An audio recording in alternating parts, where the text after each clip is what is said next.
Hello, Cancer, Sun, Moon, Rising, and Venus signs. Kamusta kayo? Sana po nasa mabuti kayong kalagayan. Welcome back po sa Star Tarot. Kung bago kayo dito, welcome din kayo. Thank you sa inyong support. I truly appreciate it. God bless you all. Tingnan natin ang mga mensahe ni Cancer. We have number 22, master number agad-agad. No? There is a synchronicity right here. Pakitignan po ninyo ha, ang ibig sabihin po ng master number 22, i-google po ninyo yan. Marami na nag-explain sa Google ng mga number meanings. So that is an additional insight, information, guidance para sa iyo. Master number 22 po. Okay?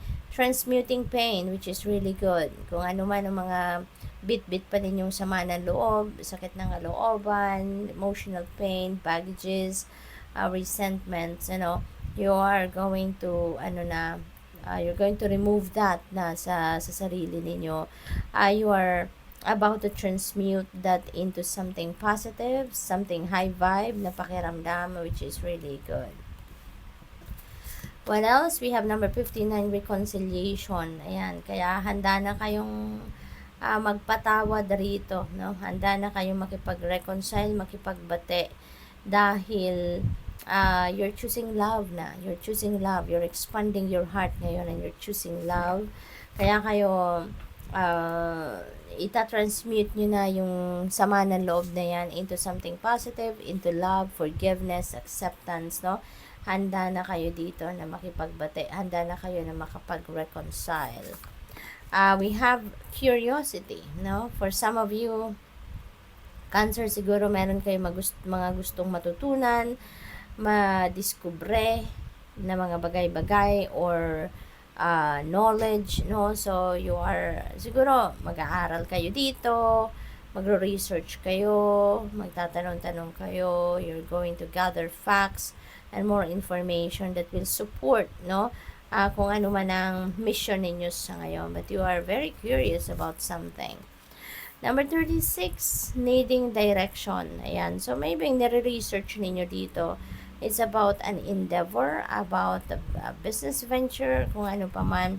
Because, siguro, kung ano man ang hawak ninyong impormasyon sa ngayon, maybe that is not enough pa para makita ninyo yung clear direction kung saan kayo patungo. Anong venture ang pipiliin ninyo, anong path ang tatahakin ninyo sa ngayon. Kaya maybe nagre-research kayo. Kaya siguro nag-aaral pa kayo, you are gathering more information para matulungan kayo na makita ninyo kung alin nga ang ipaprioritize ninyo. Alin yung uunahin ninyo, ano yung kailangan na pagtuunan ninyo ng pansin sa ngayon. No? What else? We have number 32, connectivity. Ayan. So, you may need to use your connections sa ngayon. Baka kailangan ninyong magpatulong sa mga kaibigan ninyo, sa mga katrabaho ninyo, sa mga kapamilya ninyo. So, dito ninyo siguro mapapakinabangan talaga yung network ninyo, no? Cancer. Maaari din na meron ditong networking na ginagawa kayo that could be related to your business. Maaring you are building more connections sa ngayon na mapapakinabangan ninyo, no? To your advantage. So, what else? We have number 9, balancing act. 9. May mga siguro kayo, Cancer, ngayon. May mga imbalances na na-experience sa buhay ninyo. So, maaaring kailangan ninyo ngayon talaga na ground muna ninyo ang inyong sarili. Okay?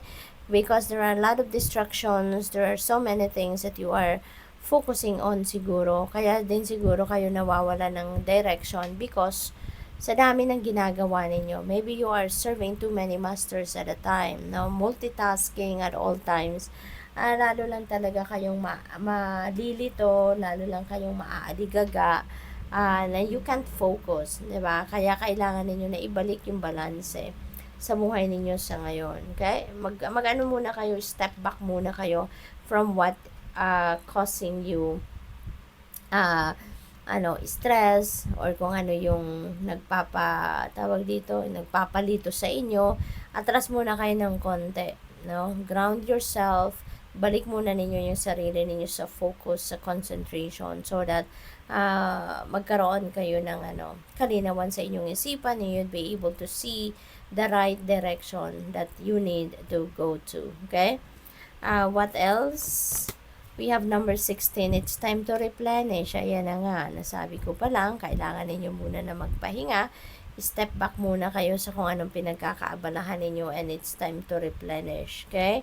Pagod kayo siguro, burnout na. Pag pagod ang katawan, mas lalong pagod ang isipan. Hindi ba? Cancer. Kaya, it's time for you to replenish. It's time for you to step back muna. Diba? Sa inyong pinagkakabalahan. Magpahinga, mag-rejuvenate, recuperate, and replenish. Okay? Para nang sa gayon, pagbalik ninyo, you can bounce back talaga 100%, no? Na okay kayo, okay ang inyong pakiramdam, healthy na kayo. Okay? Feast of Plenty. Yan, kailangan ninyo talaga na mag-prepare ang inyong sarili, ang katawan ninyo. Ano muna ninyo ang inyong sarili.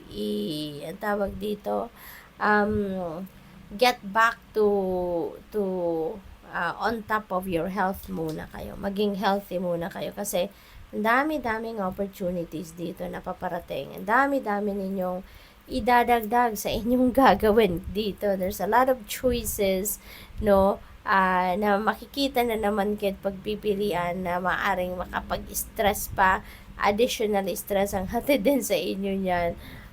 Kaya kailangang ready kayo physically, mentally, and emotionally. Fit and ready kayo sa pagharap dito kasi pag-iisipan ninyo naman ito, 'di ba? Pagdidiskartehan ninyo ito. So it will drain you somehow. Kaya dapat handa kayo. Okay? So good luck. Thank you for watching. Love and light. Namaste.